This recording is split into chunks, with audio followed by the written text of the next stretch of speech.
আসসালামু আলাইকুম প্রিয় দর্শক, দেশ ও দেশের বাইরে থেকে যারা আমাদের এই প্রতিবেদনটা দেখছেন তাদের সকলকে আন্তরিক শুভেচ্ছা ও অভিনন্দন। আশা করি আপনারা ভালো আছেন।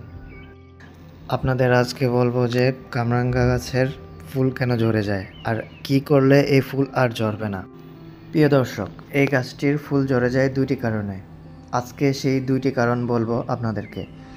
তার আগে যারা যারা চ্যানেলটিকে সাবস্ক্রাইব করেন নাই তারা চ্যানেলটিকে সাবস্ক্রাইব করে রাখুন, আর যারা চ্যানেলটি সাবস্ক্রাইব করে রেখেছেন তাদেরকে অনেক ধন্যবাদ। প্রথমত দেখবেন আপনারা এই গাছটি কি ছোটো টবে লাগিয়েছেন নাকি বড় টবে। যদি ছোট টবে লাগিয়ে থাকেন তাহলে এই গাছটিকে একটি বড় টবে লাগিয়ে দিবেন। এই গাছটিতে ফুল আসার পরে কোনো প্রকার কোনো স্প্রে করবেন না, তাহলে ফুল সব ঝরে যাবে।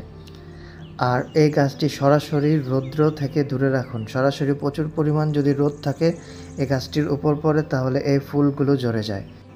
আবার এমন ছায়াযুক্ত স্থানে রাখবেন না যেখানে কোনো রোদের আলো নেই। রোদের আলোও দরকার, ছায়াও দরকার।